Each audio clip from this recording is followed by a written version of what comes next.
Do you like the Dreamcast? I love the Dreamcast, and that's why I'm on a mission to complete every game on the system. There are almost 300 English language releases, and I want you to join me on my adventure to finishing them all. The games are chosen at random. Last week we took a look at NFL, 2K, all of those games. And this week, game number 26 is Rainbow Cotton.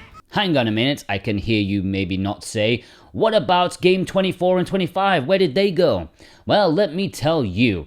At some point during the series, Dino Crisis and Skies of Arcadia, they're gonna pop up. The thing is, I've already done them for this channel. I completed Skies of Arcadia a long time ago and very recently did Dino Crisis, so I don't really fancy doing them again just for this series. So I decided games 24 and 25 are going to be those two games, Dino Crisis, Skies of Arcadia.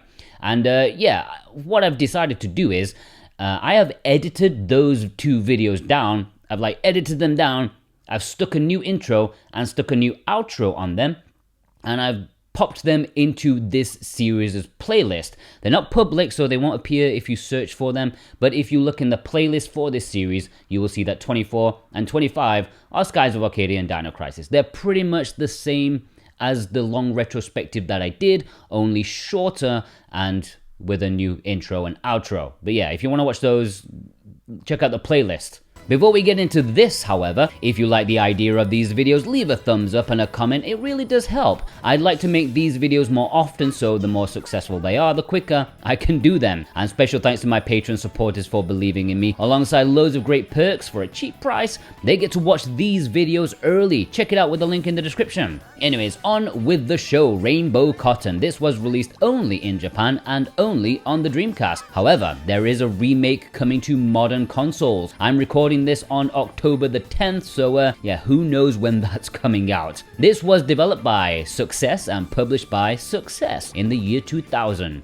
Thanks to the awesome translation team headed by Derek Pascarella, there is a patch that can be added to make everything in English. Well, apart from the voice acting, but we can't expect that much. And we have to be thankful because they are doing God's work. Go check out Derek's Twitter with the link in the description and you can see what he's working on right now. I hope he's going to translate the whole Dreamcast library. Well, okay. Lay off the visual novels, but you know what I mean. I'm so happy they did this, since even though it is easy to play without English, you would miss out on the amazing story. I mean, the story is rubbish, of course, but it's fantastically animated with long cutscenes that make me long for a cotton anime. The intro animation is 6 minutes long alone. That's crazy. And now it has English subtitles. The gist of the story, just briefly, is that monsters are coming to the castle to claim the delicious willow candy, and there's no one to fight them off. Well, maybe no one, except for Cotton, the little witch. Or should I say big witch, because this is a fairyland and she's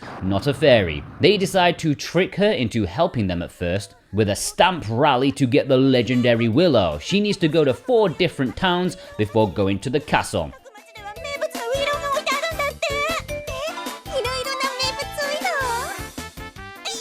So the first level is Belcourt, the Moon City, and as you can see, Rainbow Cotton is a rail shooter similar to something like Star Fox, or more aptly, one of the previous Cotton games, the slightly ill-advised Panorama Cotton on the Mega Drive. And I'll say this is slightly ill-advised too, because I think you can all immediately see the issue here. You can't see anything! You've got this giant cotton taking up half the screen with a giant bush all up in your face. Usually that's a good thing, but not in a rail shooter. You can't really see what you're shooting at, nor what is coming at you. The only way to aim effectively is to sway around all over the place so you can actually see the reticle and the enemies. To add insult to injury, there's almost no feedback for hitting the enemies.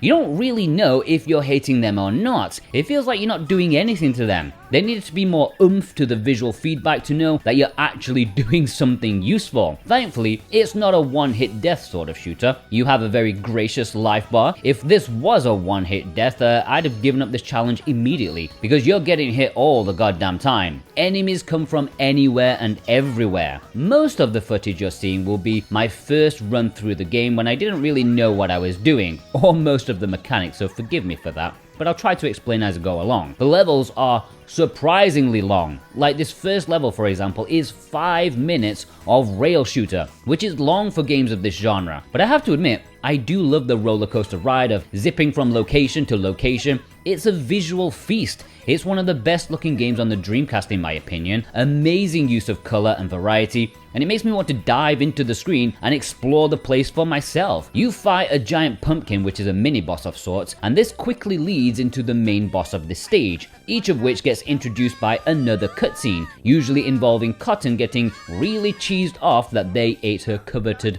willow candy. The first boss is a giant frog who throws rocks at you, tries to punch you, and lets small enemies overwhelm you. It was a long fight, but easy on the whole. At the end of each stage, there is a bonus points minigame where you collect these little paper lantern things, which I have played a Cotton game before. I just forgot to try the little secret thing like for the first one, but I'll show you later. I tell you, not only do I want to explore the world because of how colorful and fun it looks, but man, these fairy ladies, holy mama. Next up, you're in Cloud City. I didn't know Cotton and Star Wars were in the same universe. Maybe Cotton's a Jedi. I should point out that you have an auto fire, but as I will realize later, it's a super inefficient way to play since it's nowhere near as rapid as it needs to be, like if you want to do well in this game. But I had no idea at this point. If you hold down the fire button for a few seconds and then release, you can also fire off Silk the fairy or any other fairies in this game that you collect. You can see them in these little prison things once in a while, but it took me quite a while to work out how to break them.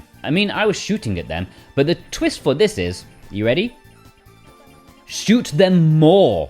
Yeah, the auto fire, it just is not fast enough. Also, something I hadn't realized by this point, if you look in the top left corner of the screen, you'll see a number. This goes from 1 to 8. The higher the number, the more powerful your shot will be. You can see I'm super low at this point, which means I'm rather weak. And this is all compounded by the auto fire I was using, because to make your number go up, you need to destroy enemies. But the auto fire is kinda too slow to do it well enough. Most enemies need multiple shots to die. You can't aim, you can't shoot fast enough, you can't power up your weapon, which means you can't shoot these prison things for the fairies or to get magic.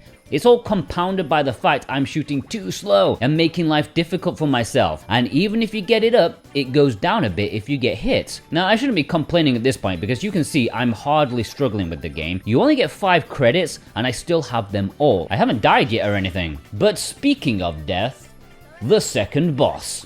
This giant chicken thing, it killed me the first time, but the second time I got it fine enough with only minimal damage to oneself. As long as you're on the move all of the time, it's not so difficult to avoid. Only these red missiles seem to cause me a bit of trouble, but still, due to the difficult aiming and my lack of firepower, that boss took 3 minutes from the start of the fight until I defeated it, and I'm not taking into account the time that I died. That is long. Anyways, the bonus points. Often in Cotton games, it sticks the finger up at these type of things, and you actually get way more bonus points if you avoid picking them up. Yeah, you get 20k for avoiding them, which is always funny. Not that points seem to do anything. I never managed to get an extra credit or anything, so unless you're into leaderboards, it's not that massively important. Next, we are underwater, which is when I feel the game is starting to get a little bit tougher. You have these tiny moon faces that shoot tiny love hearts at you, and they're all over the place. They're so tough to avoid. Then there's this really tight underwater structure where there's no room to escape really, and I died on the mini-boss. Not once,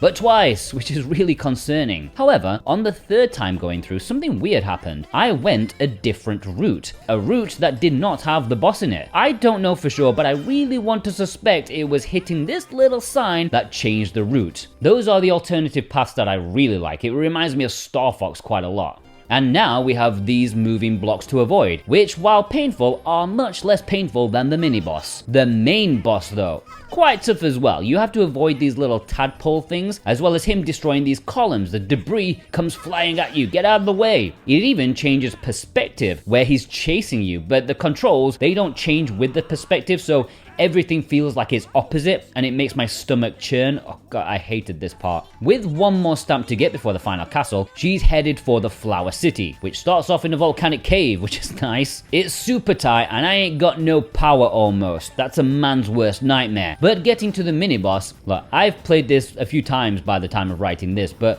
this boss, I still don't get it. I don't get it because he takes forever, like forever to die. My first time playing through took 6 minutes just avoiding his attack and hoping I'm hurting him. I still don't know what the proper course of action is. It's just weird. Eventually, you bust out of the cave and into the town before coming up against the boss, which is this tiny fairy girl who spawns dozens of flowers on the floor who fire bullets at you. I thought flowers were supposed to be nice. This is totally sending the wrong message to those reluctant to take care of the environment. They're gonna go full on after this. It took time, but I got it down the first try. We are on the final level, and oh my god, this is like half an hour long or something. It starts out easy enough. I mean, I do lose a credit due to starting off with such low life, but it's a pleasant stroll that reminds me of the first level. Where the cotton really hits the fan is when the mini-boss pops up, your classic Grim Reaper, followed by the tightest tunnels you've ever seen. Thankfully, the game is mildly generous with health replenishments, especially if you've learned to manually fire the damn thing and be able to shoot them out of the yellow pots. I think I started to learn that by now. Now I'm thinking I'm on the final boss. I've got 1 credit left somehow, but she takes me out.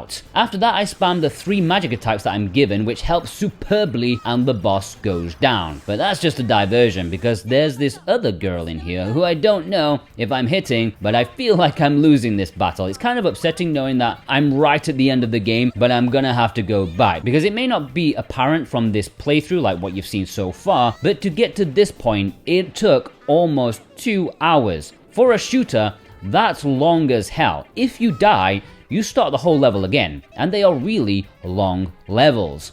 And with the credits gone, it's game over. I'm going to have to start the whole game again. And that's another 2 hours almost, and no doubt I'm going to get my ass handed to me yet again when I get to this spot. So I decided at this point, I'm going to turn the difficulty down just a little bit, because yes, I could keep trying over and over again, spending 2 hours to get to that point, just to try the boss again and get used to it, and then die, and then try another 2 hours. So in order to, I think I tried it on normal. I did my dues, okay? So I'm just going to notch it down just a little bit, all right?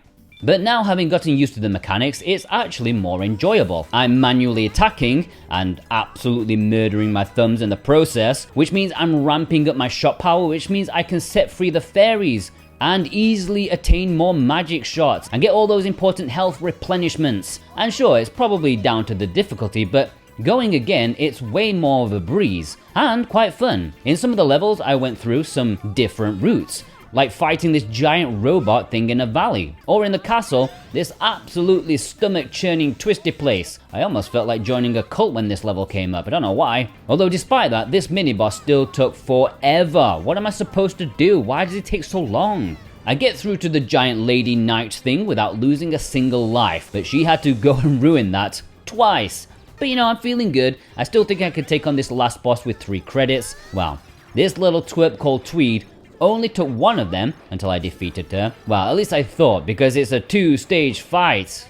Oh god, here we go. It's one of those that's never gonna end. Oh, this is so difficult. You have to avoid all the attacks while chasing them and shooting. And it's so unfair, because how can you avoid this? It literally throws you into it. And at this point, my thumbs are deader than skinny jeans. But eventually they go down and we get the ending cutscene. Cotton realizes that she's been tricked, but she does get to see the legendary willow candy, which is just a stone tablet, which she realizes she can't eat, because it's not great for the bowels.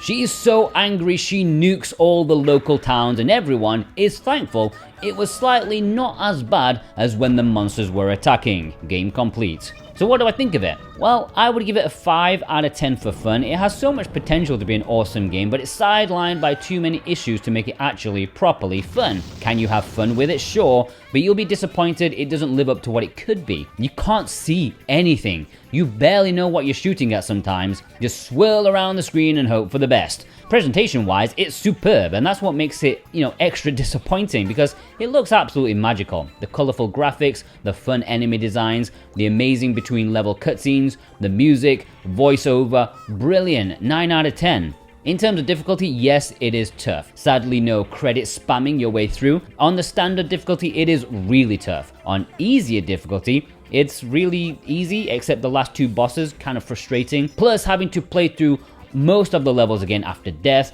and if you do get a game over, it's like 2 hours again to get to the end. I'd give it a 9 out of 10 for difficulty. Completion time, 3 hours, 20 minutes. Thank you for watching. Will you pick up this remake whenever it arrives? Maybe before or after this video is released in the wild, I don't know. If you watched all the way through, please leave me a candy emoji alongside a normal comment so I know who the legends are. Just like my Patreon supporters, thank you so much, I massively appreciate it. They get loads of bonus perks alongside getting to watch these videos early. In fact, they can watch the next episode right now. It's 102 Dalmatians, Puppies to the Rescue. Oh yeah, a good old licensed tie-in. A special thanks to my super producers: Alexander Cato, Brent McLean, FF14 Best RPG, Vey, Sven Nowlertz, Wixit, Josh Foot, and Germonic.